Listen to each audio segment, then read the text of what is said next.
welcome to my channel Nursing is Honesty. So today's topic is pericardial effusion or cardiac tamponade. So let's start the topic. So pericardial related है pericardium layer of the heart. Pericardium, देखो आप सभी जानते हो कि heart की basic 3 layers होती हैं. Pericardium which is also known as epicardium.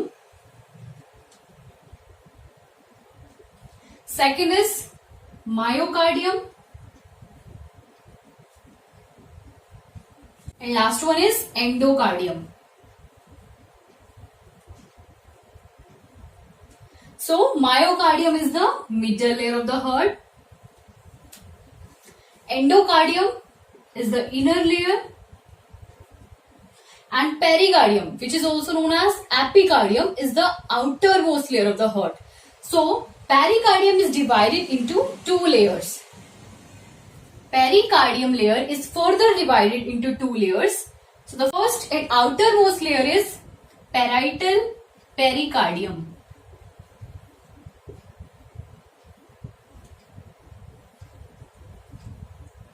And innermost layer is visceral pericardium.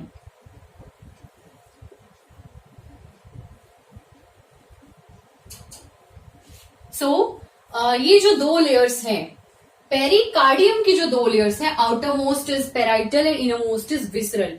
तो इन दोनों लेयर्स के जो बीच में फ्लूइड प्रेजेंट होता है उसे हम बोलते हैं serous fluid.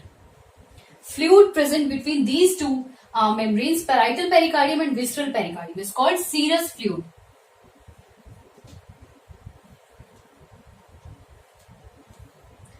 And the space between both these layers is called potential space. इन दोनों के बीच का जो स्पेस होता है उसे हम बोलते हैं पोटेंशियल स्पेस.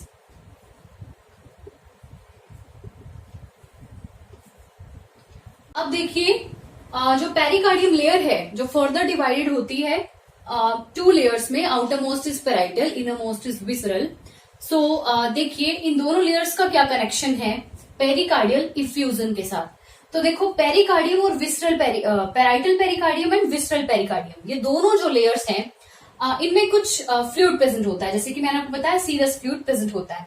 सो कुछ केसेस में क्या होता है, ये जो फ्लूइड प्रेजेंट है ये इंक्रीज हो जाता है, और वो कौन से केस में रहता है, पेरिकार्डियल इफ्यूजन के केस में. So pericardial effusion refers to escape of fluid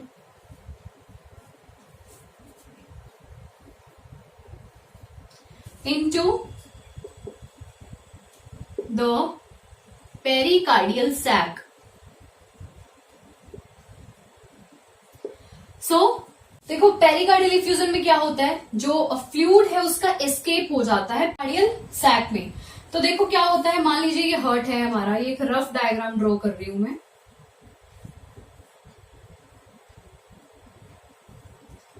सो ये 2 लेयर्स प्रेजेंट है, पेराइटल एंड विसरल पेरिकार्डियम. यहां पर फ्लूइड प्रेजेंट है. अब क्या हो रहा है, देखिए फ्लूइड का एस्केप हो रहा है. अब यहां पर जो है फ्लूइड इंक्रीज हो गया है. फ्लूइड इंक्रीज होने की वजह से देखो आपको क्या रिजल्ट मिलता है. तो देखो क्या होगा, फ्लूइड रेज हो जाएगा. फ्लूइड रेज होने की वजह से क्या होगा, हार्ट जो है वो कंप्रेस हो जाएगा. हार्ट के जो फंक्शंस है वो प्रॉपरली नहीं हो पाएंगे. हार्ट जो है वो सिस्टोलिक डायस्टोलिक फंक्शंस प्रॉपरली नहीं कर पाएगा, और वेंट्रिकुलर फिलिंग भी नहीं होगी. मींस जो डायस्टोलिक फेज होता है उसमें वेंट्रिकल्स की फिलिंग हो जाती है जब दोनों एट्रियाज कॉन्ट्रैक्ट करते हैं, तो वो भी फंक्शन नहीं हो पाएगा. देखो क्या हो रहा है, कंप्रेशन ऑफ हार्ट. देखो जब फ्लूइड का एस्केप हुआ तो क्या हुआ, increase pressure in pericardial sac. So pericardial sac के लिए मैंने PS यूज किया है, एंड उसके रिजल्ट में कंप्रेशन ऑफ हार्ट हमें रिजल्ट मिलेगा. ओके, पेरिकार्डियल इफ्यूजन का मीनिंग आपने जान लिया है, escape of fluid into the pericardial sac. उसके रिजल्ट में मिलेगा हमें pressure raise in the pericardial sac. So जब हार्ट के फंक्शंस प्रॉपरली नहीं हो पाते, जो कॉज है अगर कार्डियल इफ्यूजन है, और पेरिकार्डियल इफ्यूजन की वजह से जो हार्ट है उसका कंप्रेशन हो रहा है, मीन्स प्रॉपरली फंक्शन नहीं कर पा रहा है हार्ट, उसे हम बोलते हैं कार्डियक टेम्पोनेट। ओके, तो देखते हैं पैथोफिजियोलॉजी ऑफ कार्डियक टेम्पोनेट। अब हम डिस्कस कर रहे हैं पैथोफिजियोलॉजी ऑफ पेरिकार्डियल इफ्यूजन और cardiac tamponade. So the first point is fluid accumulation in the pericardial cavity. जैसा कि हमने डेफिनेशन में स्टडी किया कि जो पेरिकार्डियल सैक है, पेरिकार्डियल कैविटी है, उसमें फ्लूइड की एक्यूमुलेशन होने लग जाएगी। As disease progresses increase pressure in the pericardial cavity. देखिए जैसे जैसे डिजीज जो है वो प्रोग्रेस करेगी वैसे वैसे क्या होगा, जो प्रेशर है वो इंक्रीज हो जाएगा पेरिकार्डियल कैविटी में, क्योंकि फ्लूइड जो है एक्यूमुलेट हो रहा है पेरिकार्डियल कैविटी में, इस वजह से जो पेरिकार्डियल कैविटी का प्रेशर है वो भी इंक्रीज हो जाएगा। Next point is restrict ventricular filling. अब देखो जैसे जैसे प्रेशर इंक्रीज हो गया पेरिकार्डियल कैविटी में, तो सिस्टोलिक डायस्टोलिक फंक्शंस जो हार्ट करता है वो नहीं हो पाएंगे, ना कॉन्ट्रैक्ट भी नहीं हो पाएगा और रिलैक्स भी नहीं हो पाएगा।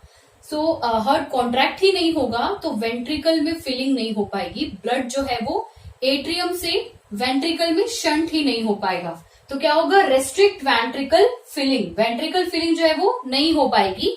Next is decrease cardiac output. अब देखो वेंट्रिकल फिलिंग ही नहीं होगी तो कार्डियक आउटपुट भी डिक्रीज हो जाएगा। अब देखते हैं कि कार्डियक आउटपुट डिक्रीज किस तरीके से होगा। ओके,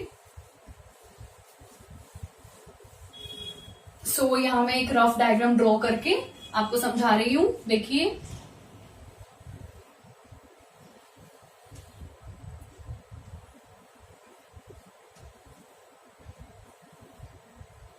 यह है सुपीरियर वीने केवा, इंफीरियर वीने केवा and left atrium, left ventricle, right atrium, right ventricle. These two are pulmonary arteries and these two are pulmonary veins, aorta. Okay, हम देख रहे हैं कि कार्डियक आउटपुट कैसे डिक्रीज रहेगा। तो देखिए पेरिकार्डियल सैक में फ्लूइड का एक्यूमुलेशन हो रहा है और प्रेशर जो है यहाँ इंक्रीज हो गया है। सिस्टोलिक और डायस्टोलिक फंक्शंस प्रॉपरली नहीं हो पा रहे हैं, हार्ट कॉन्ट्रैक्ट नहीं हो रहा है और रिलैक्स भी नहीं हो रहा है। अब देखो कॉन्ट्रैक्शन नहीं होगी तो वेंट्रिकुलर फीलिंग नहीं होगी। देखिए किस तरीके से, देखो यहाँ ऑक्सीजनेटेड ब्लड प्रेजेंट रहता है। अगर आपने ब्लड सर्कुलेशन का टॉपिक स्टडी नहीं किया है तो आप मेरे चैनल पर चेकआउट कर सकते हैं, मैंने ऑलरेडी वीडियो अपलोड की हुई है। ओके, सो लेफ्ट एट्रियम में oxygenated, fully oxygenated blood present रहता है और जैसे ही हमारा हार्ट कॉन्ट्रैक्ट करता है ये जो वॉल्व है माइट्रल वॉल्व, ये वॉल्व यहाँ से ओपन हो जाता है जैसे ही हार्ट कॉन्ट्रैक्ट करता है और जितना भी ब्लड यहाँ प्रेजेंट है ऑक्सीजनेटेड, फुली ऑक्सीजनेटेड ब्लड, वो लेफ्ट वेंट्रिकल में शंट हो जाता है। और देखिए सिस्टोलिक फंक्शंस जो है वो नहीं हो रहे, हार्ट कॉन्ट्रैक्ट नहीं हो पा रहा है तो वेंट्रिकुलर फीलिंग नहीं हो पाएगी। वेंट्रिकुलर जो फीलिंग है वो नहीं हो पाएगी। अब देखो वेंट्रिकुलर फीलिंग नहीं हो रही, आपको पता है कि लेफ्ट वेंट्रिकल से जो ब्लड है वो आयोटा से पास होकर यहां प्रेजेंट होता है हमारा आयोटिक वॉल्व। आयोटिक वॉल्व के थ्रू ये जो ब्लड है लेफ्ट एट्रियम में जो प्रेशर इंक्रीज हो जाता है तो जितना भी ऑक्सीजनेटेड ब्लड है वो आयोटिक वॉल्व से पास होता हुआ एंड आयोटा में जाता है और आयोटा से एक्सट्रीमिटीज को सप्लाई हो जाता है, लोअर एक्सट्रीमिटीज को। अब अगर लेफ्ट वेंट्रिकल में ही ब्लड की फिलिंग नहीं हो रही तो पूरी बॉडी को यहां से ब्लड सप्लाई कैसे हो पाएगा, आयोटा में ही ब्लड नहीं जा पाएगा। So that's why decrease cardiac output रहेगा। ओके, अब हम देखते हैं कुछ etiological factors of cardiac tamponade. तो अब हम कर रहे हैं etiology of cardiac tamponade. So first is pericarditis, means pericardium layer की इन्फ्लामेशन हो जाएगी, उसे हम बोलते हैं पेरिकार्डाइटिस। जिस भी वर्ड के सफिक्स जो है वो आइटस है, itis refers to, itis means inflammation. Next cause is HIV virus. HIV की फुल फॉर्म है ह्यूमन इम्यूनोडेफिशिएंसी वायरस।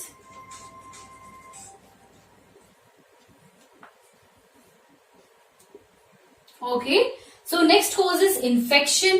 अगर किसी भी टाइप का इन्फेक्शन प्रेजेंट है, चाहे वो वायरल है, बैक्टीरियल है या फिर फंगल इन्फेक्शन है, तो तीनों ही केसेस में क्या राइज हो सकता है, cardiac tamponade. Next is trauma and wound to the heart. अगर हार्ट को कोई भी ट्रॉमा हुआ है, इंजरी हुई है, कोई भी वूंड प्रेजेंट है, तो उसकी वजह से भी पेरिकार्डियल इफ्यूजन हो सकती है, मींस पेरिकार्डियल सैक में फ्लूइड का एस्केप हो सकता है। Next is Nemo pericardium. Nemo pericardium means जो पेरिकार्डियल कैविटी है उसमें एयर एंटर कर जाती है, और मेनली ये जो कंडीशन है ये न्यूनेट्स में प्रेजेंट रहती है, इस वजह से भी पेरिकार्डियल इफ्यूजन अराइज हो सकती है।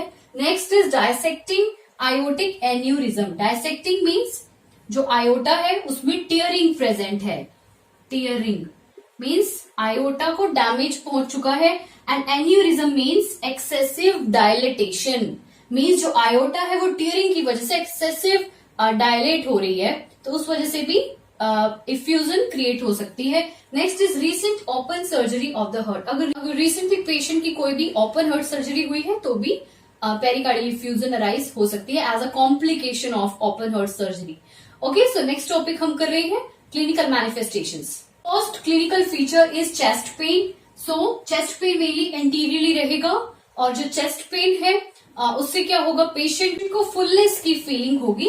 Next is engorged neck veins. जो नेक वेन्स है वो कैसी होंगी, डिस्टेंडेड, क्योंकि ब्लड सप्लाई जो है अपर एक्सट्रीमिटीज को एंड लोअर एक्सट्रीमिटीज को भी प्रॉपरली नहीं हो पा रही है, तो engorged means distended.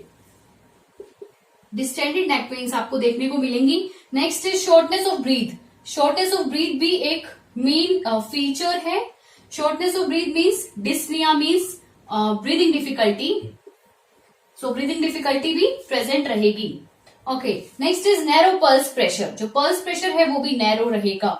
Pulse pressure क्या होता है, the difference between systolic and diastolic pressure is called pulse pressure. So pulse pressure मिलेगा हमें नैरो, क्योंकि सिस्टोलिक डायस्टोलिक फंक्शंस प्रॉपर्ली नहीं हो पा रहे हैं। Next is fluctuating blood pressure. Blood pressure हमें में भी कुछ वेरिएशंस देखने को मिलेगी। जो ब्लड प्रेशर है वो अप एंड डाउन हो सकता है। ओके, सो अब हम देखते हैं डायग्नोस्टिक इवैल्यूएशन। सबसे पहले हम पेशेंट की हिस्ट्री लेंगे, देन हम फिजिकल एग्जामिनेशन कंडक्ट करेंगे। देखो बेसिक 4 टेक्निक्स होती है फिजिकल एग्जामिनेशन की। First is inspection, then percussion, then palpation, then auscultation. So इसमें हम परकशन की टेक्निक जो है वो फॉलो करेंगे। सो इसमें हम चेस्ट परकशन करेंगे, इससे हम इजिली डायग्नोज कर पाएंगे पेरिकार्डियल इफ्यूजन की प्रॉब्लम को। Okay, so next is chest X-ray. Chest X-ray भी परफॉर्म कराना है। चेस्ट एक्सरे से हम हार्ट के स्ट्रक्चर को आइडेंटिफाई कर सकते हैं। Next is echocardiogram. देखो इकोकार्डियोग्राम भी हम कंडक्ट कराएंगे, ये भी एक मेजर इन्वेस्टिगेशन है। सो इकोकार्डियोग्राम में देखो हम एसटी एंड टी वेव्स को मॉनिटर करते हैं। ओके, सो अब हम देखते हैं मेडिकल मैनेजमेंट। देखो अब हम देख रहे हैं मैनेजमेंट, मेनली सर्जिकल मैनेजमेंट। तो देखो उसमें हम क्या करते हैं, पेरिकार्डियोटमी करते हैं। पेरिकार्डियोटमी में क्या होता है, ओपनिंग की जाती है पेरिकार्डियम लेयर में, एंड जो भी एक्सेस फ्लूइड प्रेजेंट है पेरिकार्डियल सैक में उसे ड्रेन कर दिया जाता है। तो जिससे कि जो इंक्रीज हो रहा है पेरिकार्डियल सैक में जो फ्लूइड है वो इंक्रीज हो रहा है, उसे नॉर्मल कर दिया जाता है। तो पेरिकार्डियल इफ्यूजन को मिनिमाइज कर दिया जाता है। Next is pericardial fluid aspiration. तो ये भी एक प्रोसीजर है जिसमें फ्लूइड को एस्पिरेट कर लिया जाता है, एक्सेस फ्लूइड को एस्पिरेट कर लेते हैं। सो आज हमने किया कार्डियक टैम्पोनेट। अगर आपको वीडियो जरा से भी यूजफुल लगी हो तो प्लीज वीडियो को एक लाइक जरूर करना एंड चैनल को सब्सक्राइब जरूर करना। Thanks for watching.